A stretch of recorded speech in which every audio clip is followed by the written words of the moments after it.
Ladies and gentlemen, good day and welcome to Sanjivani Parental Limited Q4 FY26 earnings conference call hosted by Green Advisors Private Limited. As a reminder, all participant lines will be in the listen-only mode, and there will be an opportunity for you to ask questions after the presentation concludes. Should you need assistance during the conference call, please signal an operator by pressing star then zero on a touch-tone phone. Please note that this conference is being recorded. I now hand conference over to Mr. Karan Thakur from Green Advisors Private Limited. Thank you, and over to you, sir. Good morning. Thank you on behalf of Green Advisors. I welcome you all to the conference call of Sanjivani Paranteral Limited.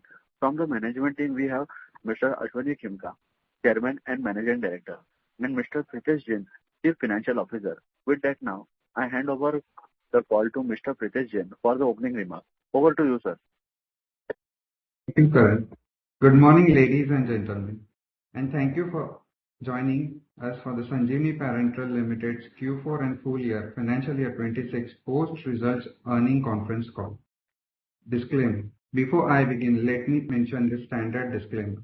The presentation that we have uploaded on the stock exchange, including the interaction in this call, contain or may contain certain forward-looking statements concerning our business prospects and the profitability, which are subject to uncertainties, and actual results could differ from those in such forward-looking statements. About the company.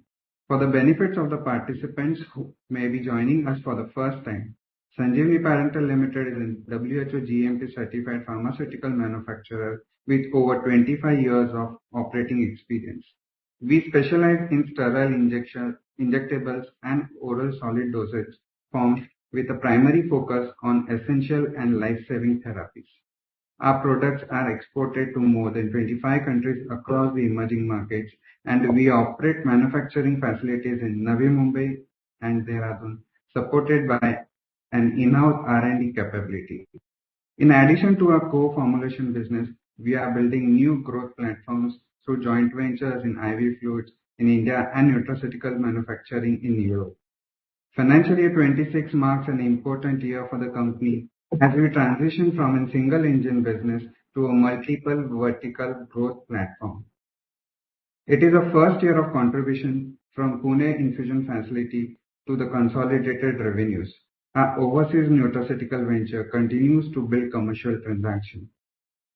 This is a result of strategic investments we made over the past few years to diversify both our manufacturing base and the revenue streams. Macro markets. During Q4 financial year 26, the export environment remained normal during Jan and most of February.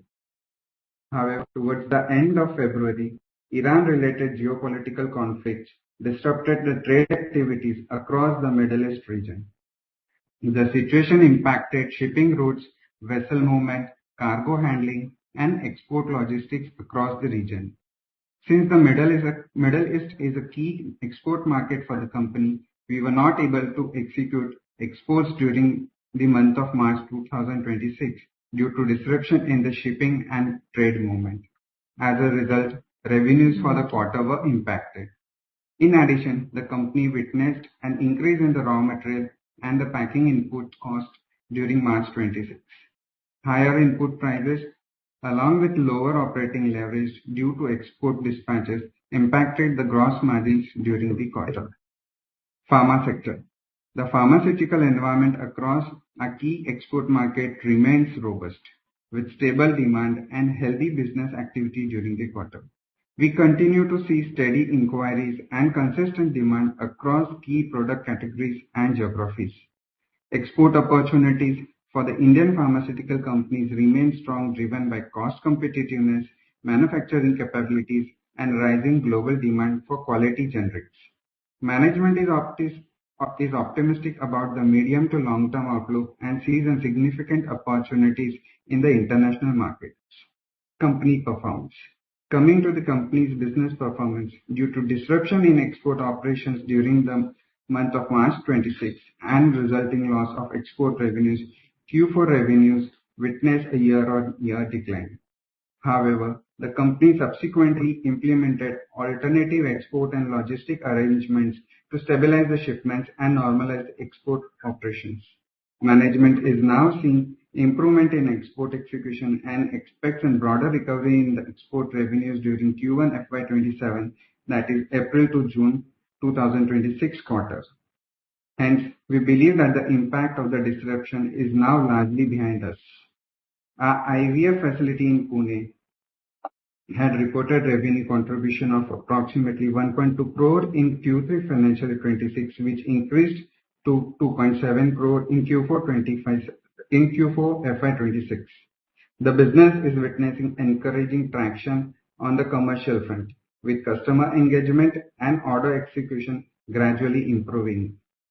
As highlighted earlier, while the facility itself is approved and commercialized, product-wise approvals remain an ongoing process. Commercial scale-up is therefore linked to addition and approval of individual products over the time. The company continues to make progress on this front, and part of operational traction is already reflected in Q4 FY26 performance. Management expects sequential further improvement in the business contribution from the facility during Q1 FY27 and over the subsequent quarters as additional products get commercialized and scale-up continues. Outlook for financial year 27. Now coming to the broader outlook for financial 20, we expect stronger momentum across all three verticals. In the base business, with export operations now broadly normalized, we expect recovery in the growth in line with underlying demand environment and continued expansion in export markets. In IVF business, FY27 should see a clearer full year impact of operations supported by gradual scale-up in commercialization and product portfolio expansion. Similarly, in Prague-based nutraceutical venture, we expect improved traction during financial 27 as commercial activities continue to progress. Overall, we remain optimistic that financial year 27 will be a stronger year for the company, supported by improving contribution from all three business verticals. Transitional factors.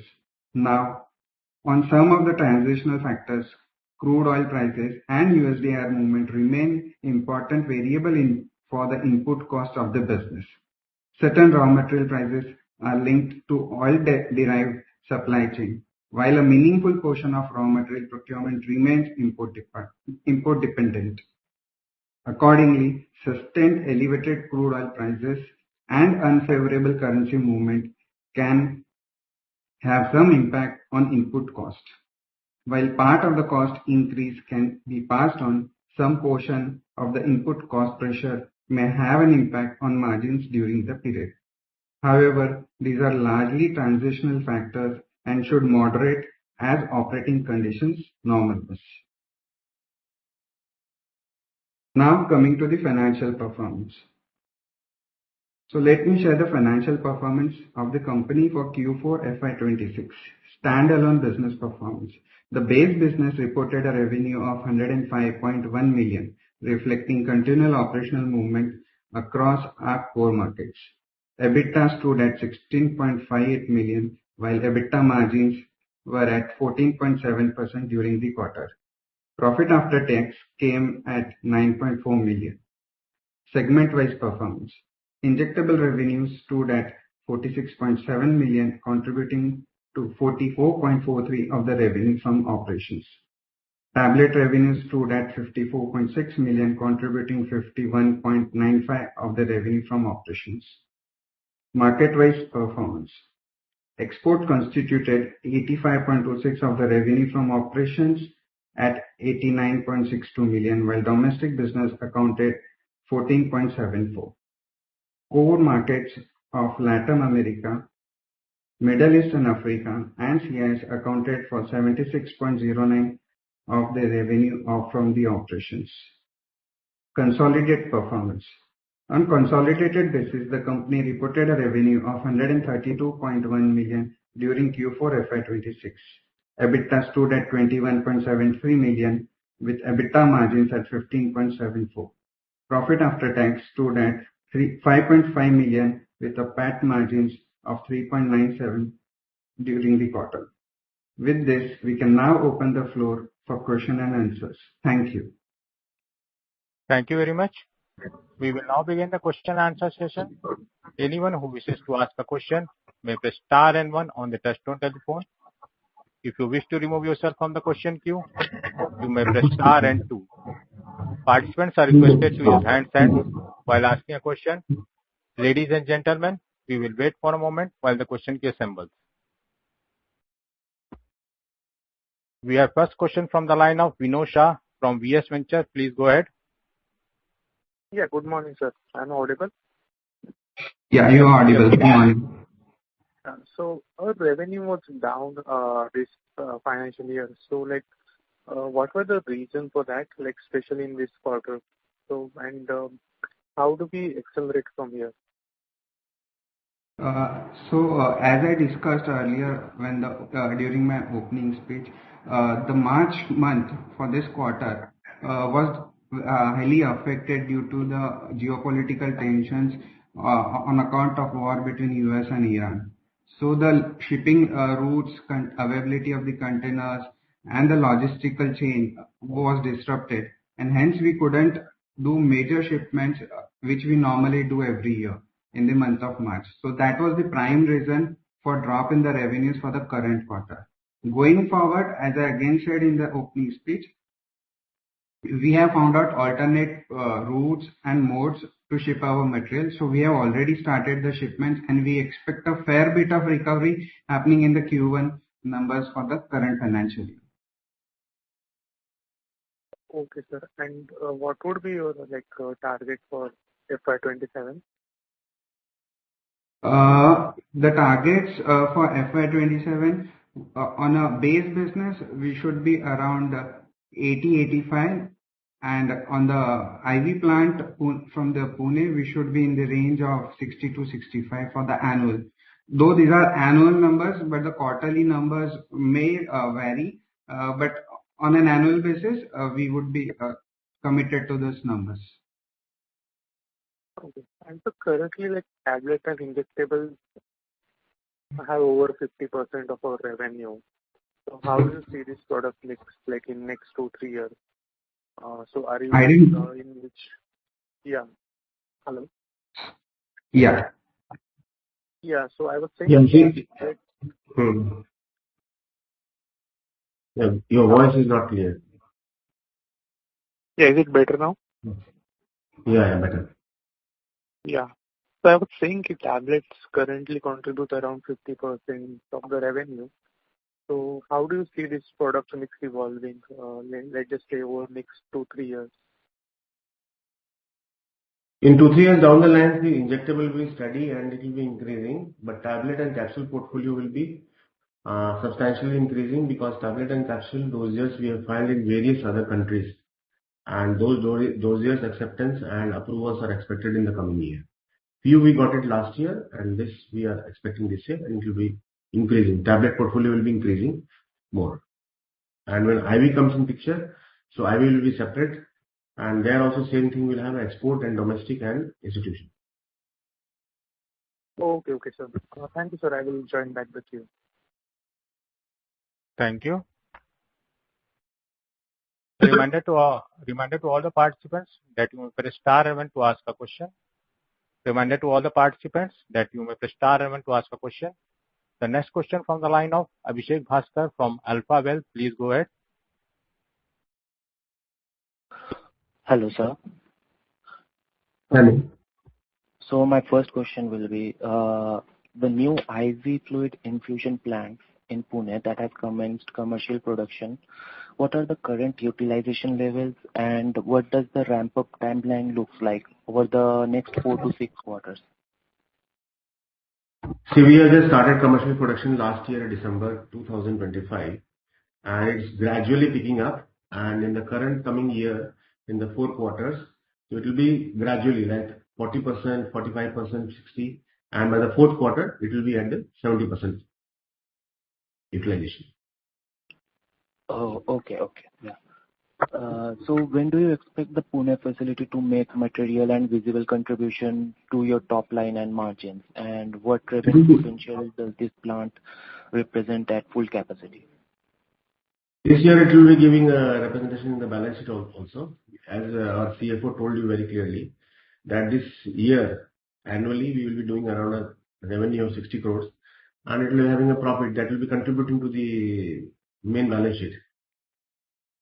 And by gradually it improves and the capacity and utilization will be exceeding. Okay.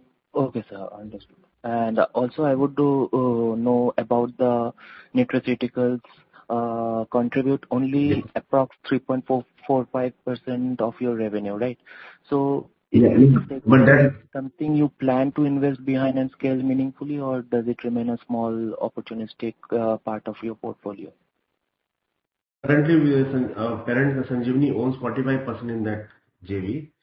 And we are under negotiation for majority stake, but it is yet to happen. When it will happen, we'll be announcing it. So in our balance sheet, the sales won't reflect because we are a minority shareholder. Only the profit will be added to this balance sheet. Okay. Also, I would like to know about the exports contribution that are nearly 78.5% of your revenue, heavily concentrated in CIS, Middle East, and Latin America. Given Your the voice is not political volatility in some of this region, how are you thinking about the geographic diversification and de-risk the business? No, we are not. We have done export revenue contribution in the total turnover is 76%. Our risk is spread. We are into Latin America, MENA region, CIS, Southeast Asia. So nobody is having a lopsided effect. CIS region is a very small contributor to the total turnover. Okay. Yeah, I will be joining back in the queue. If I have further question, I will ask. Thank you. Thank you. Reminder to all the participants that you may press star one to ask a question. The next question from the line of Pratiksha, who is an individual investor. Please go ahead. Thank you. Good morning. So I just wanted to understand on Health Pune plant. So we have guided for approximately 16 million bottles annual capacity. So could you share the productions and the sales volume achieved in the last quarter, along with what is the expectation for FY27? See, the capacity installed is correct, 60 million. And last quarter, we did approximately. We had a revenue of 3.5 crores in all. 4 months. Yeah. And as far as the bottle counts are concerned, it would be roughly 2 odd lakh bottles only as of now. Okay. And what about the revenue outlook for Prague Ventures? Prague Venture is a nutraceutical, and as we told earlier also in the replies, we own 45%. We did a revenue of 500 to 600,000 euro last year, and their balancing accounting is Jan to December. And being the first year, the profit did not come to our books. It will be released only in current year, and that is ramping up. And this year we have a good order book in Prague, and we are doing healthy business there. And that is not affecting much due to the logistic issues. As you all are aware, the logistic issues have been a big issue. Not only logistic is only a part, but with the logistic comes many supplies from Middle East, like aluminium. India is dependent heavily on aluminium from Middle East, plastics. So those things are erratic in supplies and the prices have gone up. So you have to maintain the inventories and to procure the orders and have a stock with you to suffice the current year. Sir, can you please guide me how 2 lakh bottles give us the 3 crores revenue in Health Pune plant? Can you please elaborate? Just to correct. Just to correct myself, when it said 2 lakh, it wasn't 2 lakh, it was 2 million bottles. So that is a correction from my side. Okay. So 2 million bottles is contributing a revenue of around 3.5 crores. And so considering we have seen the logistic deception in the last quarter, how we are seeing this panning out for the next 1 or 2 quarters? Will we see some pain in the next 1 or 2 quarters, or we are already over with it? No, see this Still it is normalized. I don't know how long it will take. We wait for how the government is negotiating. But we have found out different routes. We are transporting our goods to Saudi Arabia to Turkey, and from there we are distributing it. And it is cost has also increased in the logistic fare. And other route is to Southeast Asia. So these are the two routes everybody is focusing on. And due to shortages of container and the shipping lines, so this challenge will be there for 1 or 2, 3 months, and then we hope it will be normalized. As you mentioned, the logistic cost and every expenses will be increased. So, what margins can we expect for FY27? It will be a dip or it will be even in the range of 16-17%? No, the margin dip will not be there. As you know, the dollar has appreciated. So that is covering up most of the things. So that part will be taken care of on that. Margins will be in the line, what I have been told. Okay, sure. Thank you. Thank you so much, sir. Thank you. The next question from the line of Maitri Shah from Sapphire Capital. Please go ahead. Hello. Hello. Hello. Yeah, hello. Yeah. Good morning. Good Firstly, morning. on the IV side, could you help me out with what sort of steady state margins do you expect on the IV business going forward? Going forward on an annualized basis, we expect EBITDA margins of around 17 to 18%. And currently, for the FY26, did we break even on the margins for the IV business? Or? Yes, we were able to achieve the EBITDA margin targets, which we mentioned right now. But Okay. the interest and the depreciation part is taking, since it was an newly operated or newly started business. So gradually even that will even out and the bottom line will come out properly. So we expect to break even in FY27. Is that Yes, assumption? definitely. Yes, Okay, yes, that's yes, great. 100%. And the capacity here is 60 million or 16 million? The capacity for the whole year is 16 million on annualized 60? basis. Okay. 60. Okay. And the 2 million bottles that we kind of had sales for the 3.5 crore, that was for Q3 and Q4. Is that correct? Yes. Correct. Okay. Secondly, you mentioned that we'll be also increasing the IV business internationally. So the guidance that you gave of 60-65 crores, are we expecting any international sales coming in this year or Yes. these This year. Oh, this year. Okay. Yeah. We are expecting a sales this current year only.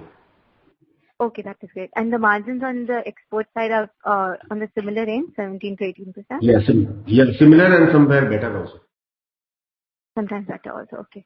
And the 80-85 crore kind of base guidance you've given for this year, it seems, what sort of growth are we expecting on the tablets, on the injectables and nutraceuticals? Where do you see the growth coming in from for this 80-85 crore guidance? The growth is coming majorly from the injectable side, and tablet also coming to equally. 10-12% growth will come from injectable, and tablet is 7 to 8%. And nutraceutical will also ramp up this year. 8 to 9%. 8 to 9%. And on the nutraceutical side, any timelines on when we can be the majority stakeholders for that business, or it's still in we have been trying since last 2 years. We are waiting, hope for the good. Okay. So the nutraceutical business, we are directly adding the PAT to our numbers. Is that correct? Right now, we're not recording any revenue. Yes. We add the PAT number to the balance sheet. But this year we could not add because that was the first year and remittances were not here. Current year it will be remitted and it will be added to the balance sheet. Okay. So this year there was no kind of proportion from nutraceutical? No. It was, in our notes we have mentioned it. We had, our contribution was there. And since it's the first year, the European Union doesn't allow to take the dividend on the profits first year. Next year it will be given fully. Okay. Okay, that is great. And any issues on the sales in April and May to Middle East right now? Because it kind of contributes to the majority portion of our export revenue. So, It's not majority, it's divided in our regions.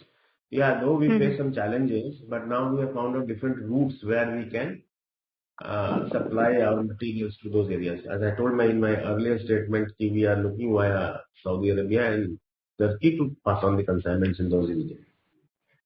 And they are agreeing to take on the kind of extra charge on the logistics that is being added. Yeah, you have read some government notification also. Some portion of this is going to be reimbursed by the government of India. Some small portion will be taken over and some will be the government buyer. Okay. And on the aluminum and plastics also, you mentioned that there's sourcing difficulties. So are we able to kind of find alternative channels for those as well? For our raw materials as well? Yeah. Raw materials, there is not much issue here. Only the packaging, but like plastic is a major component and the aluminium. So that we have found out various other sources from China, Taiwan, these areas. Okay. Yeah, that is it from my side. Thank you. Thank you. Reminder to all the participants that you may press star and 1 to ask a question. The next question from the line of Try Vikram Gupta who is an individual investor. Please go ahead. Yeah, hi. Firstly, I just wanted to understand a bit on the receivable side. So we actually see receivables from FY25 to FY26 have stayed at similar levels, but if we compare to FY24 numbers, there is a huge jump in receivables. So I just wanted to understand the underlying reasons behind this. Yeah, the receivables, if I compare to previous financial year, that is March 25, we were at 17.3 last year. This year we are at 11.5. So there is an improvement in number of days vis-a-vis the last year. Yeah, so but if you see last year, the receivables were considerably less. So why has this spurt in receivables come? Yeah, so if I see the turnover for last year, the turnover was too low. We were at around 54 and we are still growing from that stages. So as we grow further, this numbers may vary even further. Okay, but sort of sales has grown by 14 crores and receivables have grown by around 10 crores. So I just wanted to get an idea around that. Well, the receivable numbers may not be in proportion to the increase in the revenues. It all depends on my newer customers, terms of payment with the customers. Gentlemen, just see, we had a sales turnover of the base business was 65 crore out, and the receivable was 11.5 crore, okay? And this is just 2 months, 65 days cycle. And if you see last year, it had gone up to 90 days. So it has improved. So though entire market is not a cash market or advance market, so 60 days is a very fairly good for a farmer in today's scenario. If we are able to receive our receivables within 60 days. Thank you for that. Next question that I have is regarding the infusion plant that we have. So you've been guiding for good volume growth from this quarter. So I just wanted to understand when is the timeline when we'll be on a 10 to 15 crore quarterly run rate. Can you just shed some light on this? From second quarter, it will be same line, and we have already started ramping up, and this quarter will be also a good quarter. But annualized, we have told very clearly that we are going to cross around 60 crores. Okay. Is there some quarter that you're expecting that we'll have an inflection point where we can reach 10 to 15 crores? It would be difficult to comment on this right now because, as I earlier said, we are more focused for the annualized numbers, and commenting or saying anything for the quarter-on-quarter would be difficult at this juncture. But definitely, as we move forward from Q1 to Q4, we will be moving northwards only. Oh. And lastly, what margin profile are we expecting from our baseline business going ahead? So the baseline business, the EBITDA would range around 15.5 to 16.5% EBITDA margins. Thank you. Welcome. Thank you. We have next question from the line of Rupen Shah, who is an individual investor. Please go ahead. Hello. Good morning. Good morning. Hi, sir. Thank you for giving me the opportunity. So my first question is that the pharmaceutical and injectable space is seeing increase in competition from both like domestic and international players. So how are we differentiating on quality or pricing or customer relationship? Where is our competitive mode? I want to ask. So we are into injectable business for more than almost 25 years more.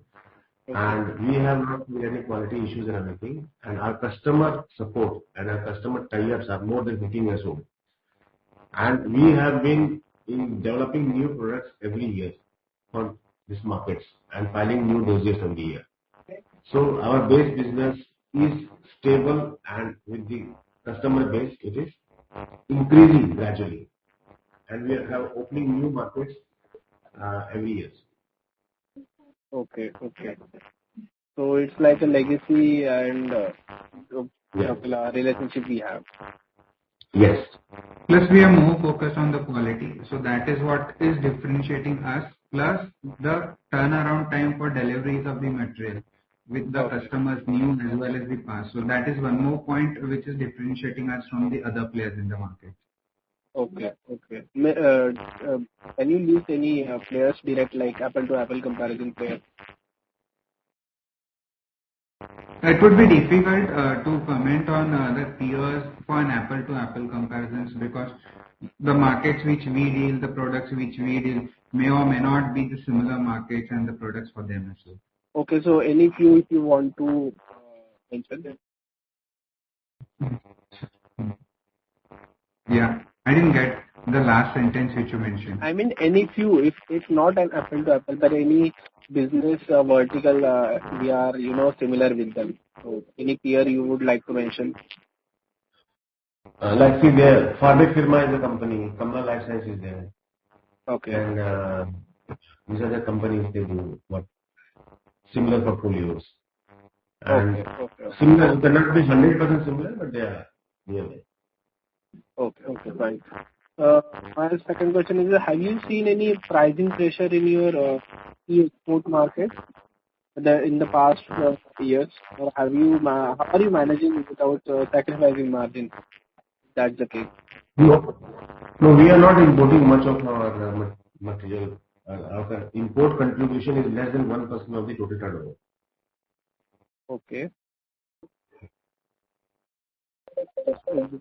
And my sorry for the disturbance. Voice is not clear. Third question. Sorry. Yeah. My actually third question is, could you give us a sense of our current working capital cycle, like debtor days or inventory days? And any there is a disturbance from your side. Please, there is a call coming to you either. We are not able to hear you. Sorry. Let me repeat my question. That could you give us a sense of your current working capital cycle, like debtor days, inventory days? See, the debtor days, as I said earlier, also we are improving year on year. Okay. We would continue to improve. So right now, for this financial year, the debtor days were around 65 to 70 days. We would be in the range of 55 to 60 in the coming periods. The creditors will also improve because the more we have a free cash flow, we can better manage the creditors and get higher discounts if at all.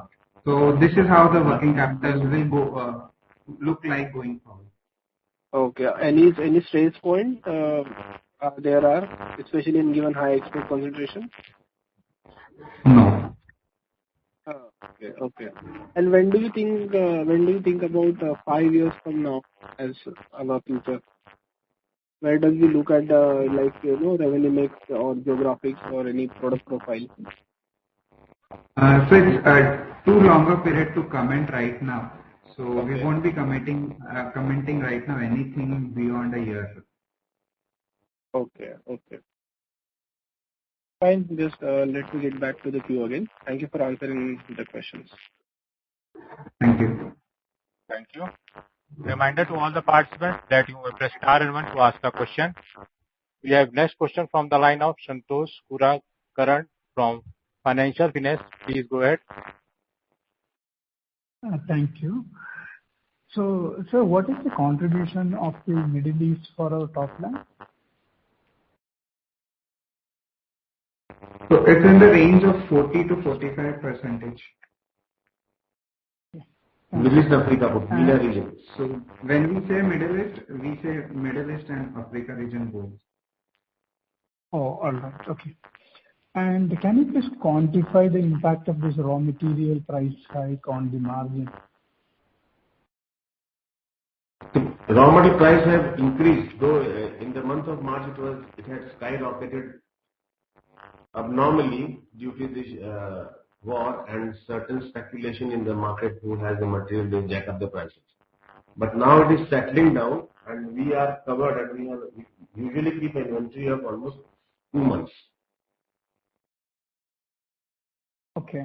And if this price hike continues or sustains, will we be able to pass on the raw material price increase to the customers? Yes. They are very well aware of, and we have done the same in the past also. During COVID times also, we had passed on the same to the customers. Thank you. And for the Pune IV facility, how many products are currently approved and how many are in the pipeline? Currently, we have 5 approval and 18 are in the pipeline.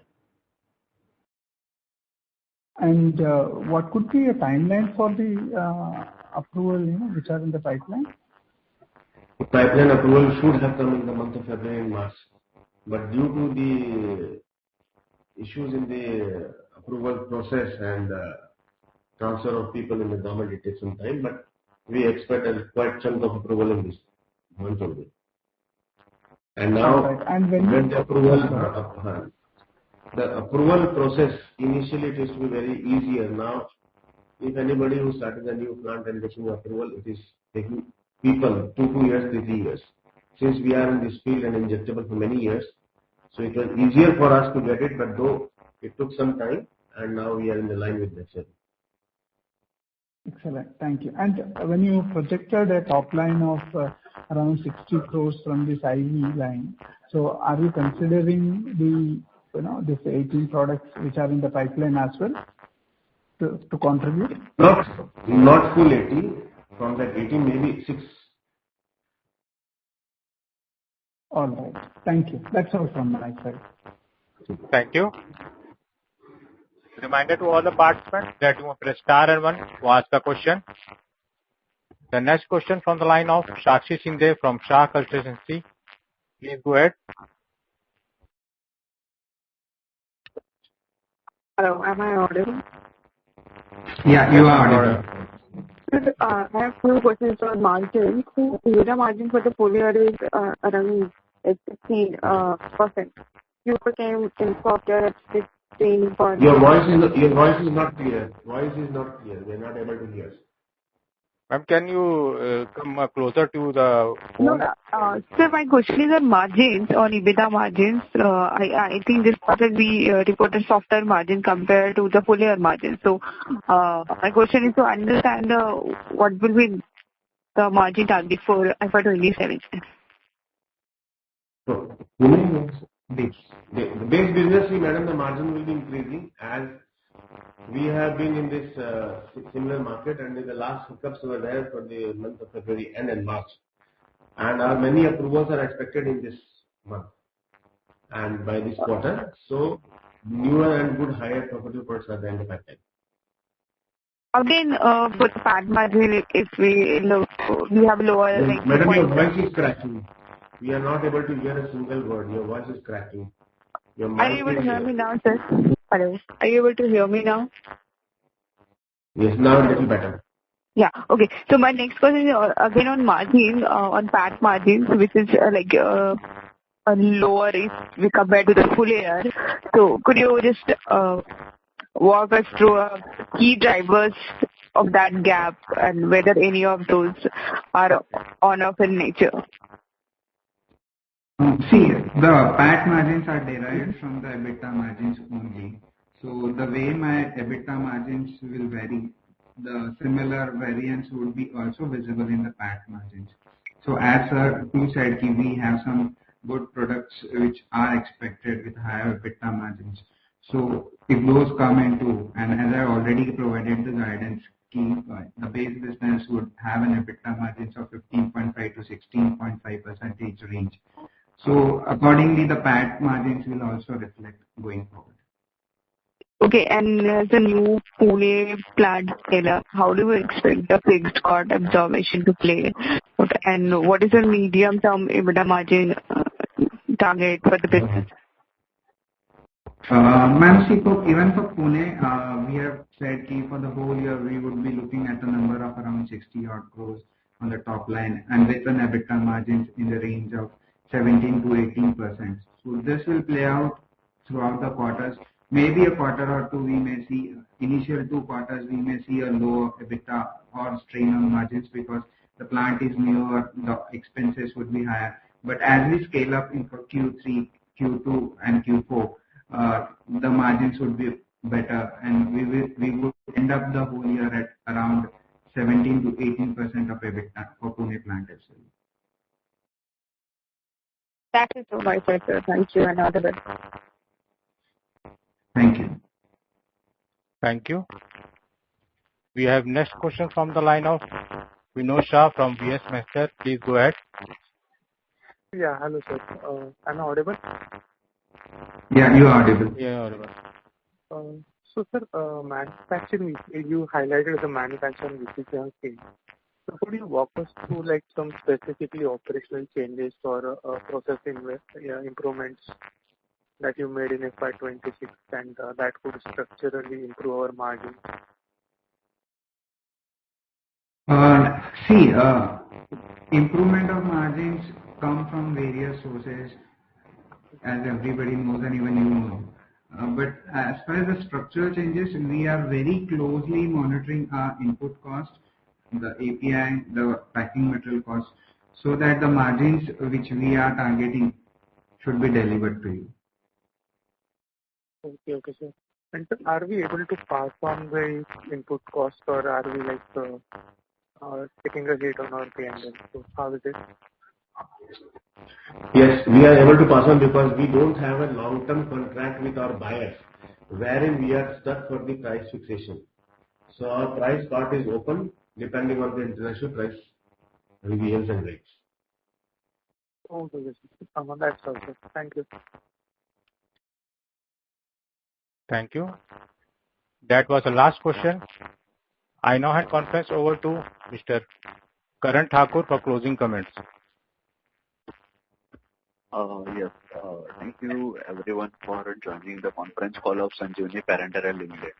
If you have any further queries, you can write to us at research@kirinadvisors.com. Once again, thank you everyone for joining the conference. Ladies and gentlemen, on behalf of Kirin Advisors, that concludes this conference. Thank you for joining us, and you may now disconnect lines. Thank you.